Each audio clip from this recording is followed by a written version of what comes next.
بسم اللہ الرحمن الرحیم۔ السلام علیکم پیارے دوستو، آج کی اس ویڈیو میں ہم آپ کو کعبہ شریف کے ایک ایسے کرشمے کے بارے میں بتانے والے ہیں جسے سن کر آپ کا دل خوش ہو جائے گا۔ آپ چاہے اس ویڈیو کو لائک کریں یا نہ کریں، لیکن اس ویڈیو کو آخر تک ضرور دیکھیں۔ تو چلیے ویڈیو شروع کرتے ہیں۔ لاہور میں ایک دودھ بیچنے والا رہتا تھا۔ اس نوجوان کے دل میں حج کرنے کی بہت طلب تھی۔ جب لوگ حج کر کے واپس آتے تھے تو وہ ان سے بہت پیار سے ملتا تھا، ان کے ہاتھ چومتا تھا۔ ایک بار اس نے حج کے موسم میں لوگوں سے پوچھنا شروع کر دیا کہ حج پر کیسے جاتے ہیں۔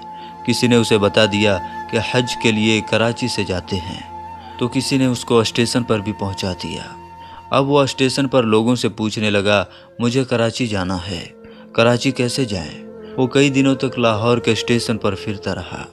ایک بار ٹرین کے ٹی سی نے سوچا کہ یہ بیچارہ کئی دنوں سے یہاں پر گھوم رہا ہے۔ چنانچہ ٹرین کے ٹی سی نے دودھ والے سے کہا، تم میرے ساتھ ٹرین میں بیٹھ جاؤ، میں تمہیں کراچی لے جاتا ہوں۔ اور پھر وہ کراچی پہنچ گیا۔ کراچی ریلوے اسٹیشن پر پہنچ کر اس نے لوگوں سے پوچھنا شروع کر دیا، مجھے حج پر جانا ہے، حج پر کہاں سے جاتے ہیں؟ کسی نے اسے حاجی کیمپ پر جانے کا راستہ بتا دیا، تو وہ حاجی کیمپ پر چلا گیا۔ وہاں پر بہت سے لوگ حج پر جا رہے تھے، لیکن اس بیچارے کے پاس نہ ٹکٹ تھا، نہ پاسپورٹ تھا، اور نہ ہی پیسے تھے، مگر اس کے دل میں حج کرنے کا جذبہ تھا۔ ایک دن اس کے دل میں یہ خیال آیا کہ جو حاجیوں کا سامان جہاز پر لے جانے والے کولی ہوتے ہیں، انہیں جہاز کے اندر جانے کی اجازت ہے۔ چنانچہ اس نے ایک کولی سے دوستی کر لی اور کولی کی وردی پہن کر حاجیوں کا سامان جہاز میں رکھنے لگا۔ وہ دودھ والا سامان رکھنے کے بہانے جہاز پر آتا جاتا رہا۔ جب سارا سامان ختم ہو گیا تو وہ جہاز کے اندر کسی کونے میں چھپ کر بیٹھ گیا اور اپنے کپڑے پہن کر کولی کی وردی واپس بھجوا دی۔ لوگ اپنے اپنے کمروں میں بستر پر سوتے رہے اور وہ بیچارہ باہر بیٹھ کر وقت گزارنے لگا۔ اور اس نے جہاز پر ایک بندے سے کہا کہ بھائی صاحب، جب جدہ آ جائے تو مجھے بتا دینا۔ چنانچہ جب جدہ شہر کی روشنی نظر آنے لگی تو ان صاحب نے اسے بتایا کہ وہ دیکھو جدہ آ گیا ہے۔ اس کے بعد وہ دودھ والا جہاز کے اوپر چڑھ گیا اور وہاں سے کھڑے ہو کر سمندر کے اندر چھلانگ لگا دی۔ اسے تو تیرنا بھی نہیں آتا تھا، چنانچہ جب وہ نیچے گیا تو پھر اوپر نہیں آ سکا۔ اس آدمی نے دیکھا کہ یہ تو نظر ہی نہیں آ رہا ہے۔ وہ سمجھ گیا کہ یہ بیچارہ ڈوب گیا ہے۔ اس نے سوچا کہ اللہ کو یہی منظور ہوگا۔ اس کے بعد جب اس آدمی نے حج کیا اور طواف زیارت کے بعد حرم شریف سے باہر نکل رہا تھا تو وہ دیکھا کہ وہ دودھ والا بھی حرم شریف کے باہر نکل رہا ہے۔ اس آدمی نے فوراً دودھ والے سے پوچھا، بھائی صاحب، آپ تو وہی ہو نا جنہوں نے سمندر میں چھلانگ لگائی تھی؟ تو وہ دودھ والا کہنے لگا، ہاں میں وہی ہوں۔ اس نے دودھ والے سے پوچھا، تمہارے ساتھ کیا ہوا؟ دودھ والے نے کہا کہ میرے ساتھ کیا ہوا ہے یہ میں تمہیں آگے جا کر بتاؤں گا۔ چنانچہ وہ آدمی اس کے ساتھ چل دیا۔ جب وہ باہر نکلا تو دیکھا ایک بالکل نئی کار کھڑی ہوئی ہے۔ ڈرائیور انتظار کر رہا ہے۔ دودھ والا کار کے اندر بیٹھ گیا اور اس آدمی کو بھی بٹھا لیا اور ایک مکان کی طرف چل دیا۔ مکان میں جا کر اس نے اسے ایک جگہ پر بٹھا دیا اور کہا کہ مہمان کے لیے کھانے پینے کی چیزیں لائی جائے۔ چنانچہ ایک خادم کچھ پھل لے کر آیا تو اس آدمی نے حیران ہو کر پوچھا کہ بھائی مجھے بتاؤ آخر یہ کیا کہانی ہے؟ تو دودھ والا کہنے لگا، میں تمہیں قصہ بعد میں بتاؤں گا، پہلے میری کار دیکھو، یہ میری ہی کار ہے اور میرا ہی مکان ہے۔ اس نے پوچھا، یہ سب تمہیں کیسے مل گیا؟ دودھ والے نے کہا، یہ تو ایک راز کی بات ہے، لیکن کیونکہ تم میرے بارے میں جانتے ہو اس لیے میں تمہیں بتا دیتا ہوں۔ پھر دودھ والا کہنے لگا، میرے دل میں اللہ کا گھر دیکھنے کا بہت شوق تھا اور اسی کا مجھے یہ صلہ ملا ہے۔ جب میں جدہ پہنچا تو میں نے کہا کہ اے اللہ، میں اپنے آپ کو تیرے حوالے کرتا ہوں۔ یہ کہہ کر میں نے سمندر میں اپنی چھلانگ لگا دی۔ مجھے تو تیرنا بھی نہیں آتا تھا، بس ایسے ہی ہاتھ پاؤں مارتا رہا اور اس کا نتیجہ یہ نکلا کہ لہریں خود ہی مجھے دھکیل کر کنارے کی طرف لے جاتی رہی۔ میرے اندر پانی چلا گیا تھا اور میرے ہوش اڑ گئے۔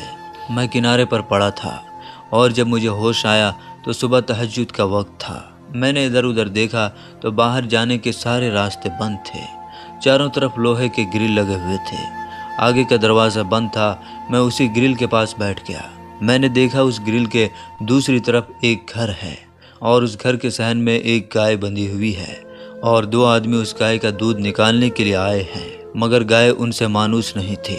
جس کی وجہ سے وہ گائے ان لوگوں کے قابو میں نہیں آ رہی تھی اور وہ لوگ دودھ نہیں نکال پا رہے تھے، لیکن میرا تو کام ہی یہی تھا۔ جب میں نے یہ منظر دیکھا تو میں نے آواز دے کر ان کو اپنی طرف متوجہ کیا اور اشارے سے کہا، اس کا دودھ میں نکال دیتا ہوں۔ وہ لوگ تو عربی بولتے اور سمجھتے تھے، اس لیے میں نے ان کو اشارے میں ہی بتا دیا کہ میں اس گائے کا دودھ نکال سکتا ہوں۔ اللہ کی شان دیکھیے، جہاں میں بند تھا وہ ایریا سامنے کوٹھی میں رہنے والے سیٹھ کے انڈر میں تھا۔ اس کا ایک بیٹا تھا، ڈاکٹر نے اسے ہدایت کی ہوئی تھی کہ اپنے بیٹے کو گائے کا دودھ پلایا کرو۔ اس نے اسپیشل اپنے بیٹے کے لیے وہ گائے خریدی ہوئی تھی۔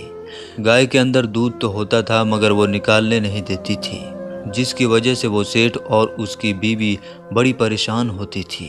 اب جب میں نے ان سے کہا کہ میں گائے کا دودھ نکال دیتا ہوں تو انہوں نے سیٹھ سے کہا کہ اندر مسافروں میں سے ایک آدمی کہتا ہے کہ میں تمہیں دودھ نکال کر دیتا ہوں۔ سیٹھ نے کہا، یہ چابی لے جاؤ اور جا کر اسے لے آؤ۔ وہ گیٹ کا تالا کھول کر میرے پاس آ کے مجھے سیٹھ کے پاس لے گئے۔ جب میں نے گائے پر پیار سے اپنا ہاتھ پھیرا اور اس سے اپنے انداز میں بات کی تو گائے مان گئی اور میں نے نیچے بیٹھ کر انہیں 8 سے 10 لیٹر دودھ نکال کر دے دیا۔ سیٹھ کی بیوی نے دیکھا تو بہت خوش ہو گئی اور کہنے لگی، آج تو میرا بیٹا سارا دن دودھ پیے گا۔ پھر وہ کہنے لگی، اس دودھ والے کو جانے نہیں دینا۔ جب میری سیٹھ سے ملاقات ہوئی تو اس نے پوچھا، آپ کون ہیں، کہاں سے آئے ہیں؟ میں نے کہا، میں پاکستان سے حج کرنے کے لیے آیا ہوں۔ تو وہ کہنے لگے، ہم تمہیں واپس نہیں جانے دیں گے، تم اچھا دودھ نکالتے ہو۔ میں نے کہا، میں دودھ تو نکال دیا کروں گا لیکن مجھے حج بھی کرنا ہے۔ تو وہ لوگ کہنے لگے کہ اس کی فکر تم مت کرو، تمہیں حج بھی کروا دیں گے۔ دوسرے دن اس کی بیوی نے اپنے والد کو فون کیا اور ساری بات بتا دی۔ اس کے والد نے 200 گائے بھینسوں کا ایک باڑہ بنایا ہوا تھا۔ چنانچہ جب اس نے یہ بات سنی تو وہ بہت خوش ہو گیا اور کہنے لگا، ہمیں تو ایسے ہی بندوں کی ضرورت ہے جو اس کام میں پرفیکٹ ہوں۔ بعد میں انہوں نے سیٹھ کو فون کیا اور کہا، اسے ہمارے پاس بھیج دو۔ چنانچہ سیٹھ نے مجھے اپنی گاڑی میں بٹھایا اور اپنے سسر صاحب کے گھر چھوڑ آیا۔ اس کے سسر نے مجھ سے کہا، میں تمہیں یہاں رکھتا ہوں، تمہارے ذمے میں یہ کام ہے، تم صبح شام میری گائے بھینسوں کا دودھ نکال دیا کرو۔ جب دودھ نکالنے کا وقت آیا تو میں نے 20 سے 25 گایوں کا دودھ منٹوں میں ہی نکال دیا۔ وہ لوگ بہت زیادہ حیران ہوئے اور سوچنے لگے، اتنا بھی دودھ نکل سکتا ہے؟ آج تک تو اتنا دودھ نہیں نکلا ہے۔ وہ لوگ کہنے لگے کہ تم یہیں رہو، ہم تمہیں جانے نہیں دیں گے، ہم تمہیں حج بھی کروا دیں گے۔ میں نے ان سے کہا، مجھے واپس اپنے گھر جانا ہے۔ وہ لوگ کہنے لگے، نہیں، تمہیں یہیں رہنا ہوگا۔ میں نے کہا، میرے بیوی بچے تو وہاں ہیں۔ انہوں نے کہا کہ اس کی تم فکر مت کرو، میں نے ایک نیا گھر بنایا ہے، یہ گھر میں تمہیں دیتا ہوں، اور یہ میری گاڑی بھی ہے، یہ گاڑی میں نے نئی لی ہے، یہ گاڑی میں تمہیں تحفے میں دیتا ہوں۔ اب تم اپنے بیوی بچوں کا نام اور ان کا ایڈریس مجھے بتا دو، میں انہیں پیغام بھیجوا دیتا ہوں اور آنے والے جہاز میں تمہارے بیوی بچے یہاں پہنچ جائیں گے، اور اس کے ساتھ ایک اور حج کر لینا، بلکہ اب تو ہر سال حج کرتے رہنا۔ اب 1 ہفتے بعد میری بیوی بچے میرے پاس پہنچ جائیں گے، میں نے حج بھی کر لیا ہے۔ یہ اللہ کے گھر کو دیکھنے کی برکت ہے، اللہ نے مجھے دنیا کی نعمتیں بھی عطا کر دیں۔ اب میں یہیں رہوں گا، ہر سال بیت اللہ شریف کی زیارت کروں گا۔ سبحان اللہ، سبحان اللہ۔ دوستو، اس واقعے کے بارے میں آپ کیا کہیں گے؟ کمنٹ باکس میں ضرور بتائیں اور اس ویڈیو کو لائک ضرور کریں۔ آج کی اس ویڈیو میں اتنی، پھر ملتے ہیں انشاءاللہ تعالی اگلی ویڈیو میں۔ اللہ حافظ۔